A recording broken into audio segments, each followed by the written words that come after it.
Secretary for his briefing. I now give the floor to those members of the Security Council who wish to make statements. I give the floor to the representative of the United States. Thank you, Madam President, and thank you, Assistant Secretary General Crary, for your briefings.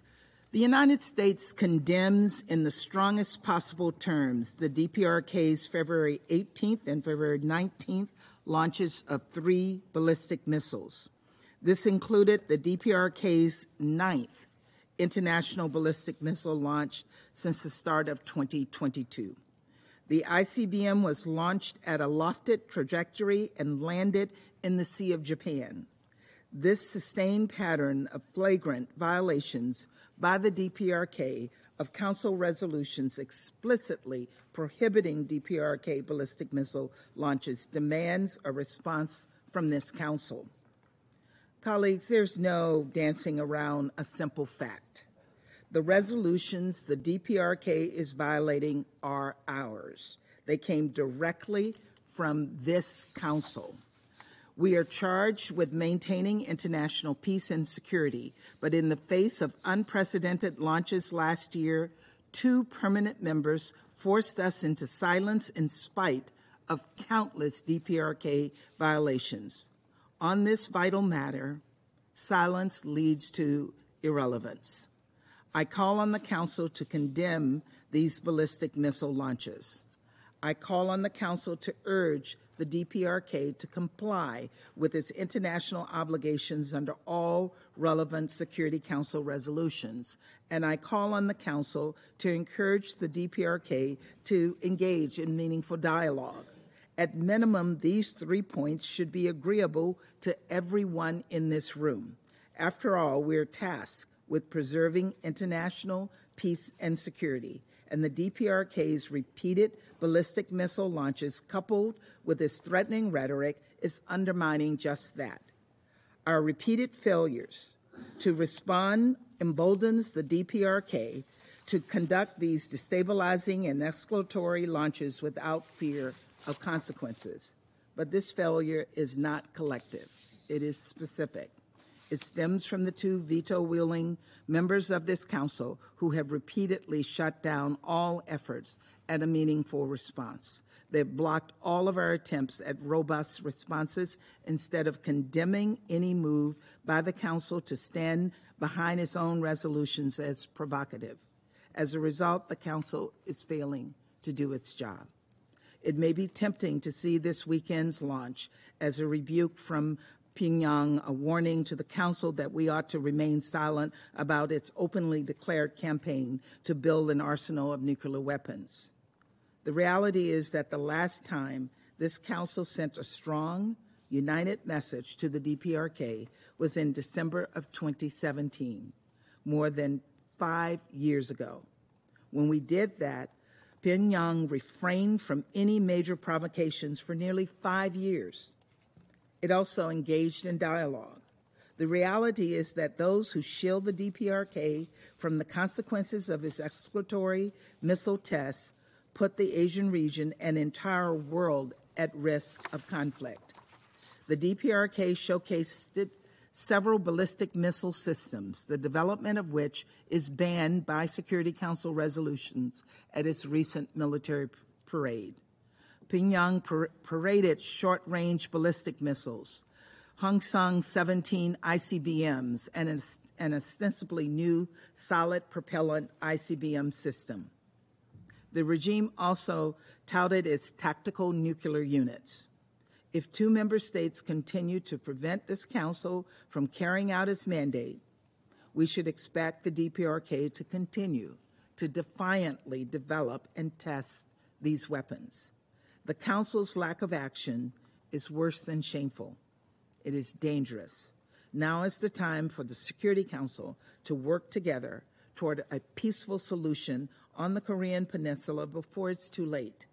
The Council must speak with one voice, as we did in 2017, to condemn this escalating pattern of reckless provocation. To this end, the United States will again propose a presidential statement. We call on each member of this Council to join us in strongly condemning the DPRK's unlawful activities and encouraging the DPRK to engage in diplomacy. Thank you, Madam President. I thank the representative of the United States and pass the floor to the representative of the United Kingdom. Thank you, President, and thank you, ASG Khare, for your briefing again today. As we know, on Saturday, the DPRK launched an intercontinental ballistic missile without warning. This is the third ballistic missile test this year and the 9th test of an ICBM since 2022. It reached an altitude of just under 6,000 kilometers, landing in Japan's exclusive economic zone. The DPRK quickly followed this test with 2 additional short-range ballistic missiles today. We condemn, in the strongest terms, this serious breach of Security Council resolutions, which clearly threaten international peace and security. We continue to call on DPRK to cease its illegal activity and to engage meaningfully with the offers of dialogue that the United States and the Republic of Korea have repeatedly made. We believe the Council has an important role to play in addressing the international community's very serious concerns about the DPRK's nuclear weapons and supporting peaceful dialogue. This is despite the disagreements within the Council that have left us unable to respond to the worsening situation in the DPRK in recent years. It is this Council's responsibility to act when the resolutions passed by this Council are ignored. We therefore welcome the US proposal for a presidential statement on this issue and look forward to working with other Council members on this text. President, we know that while new missiles are displayed on the streets of Pyongyang, the people of DPRK continue to face a serious humanitarian crisis. The investment in each of these missiles could feed many thousands of people. Despite this, there is international aid available, and we urge the government of the DPRK to provide access for UN staff to allow aid to flow freely into the country and to invest in food and medicine for its people rather than its illegal weapons program. Thank you. I thank the representative of the United Kingdom and pass the floor to the representative of Albania. I thank USG Khare for his update information.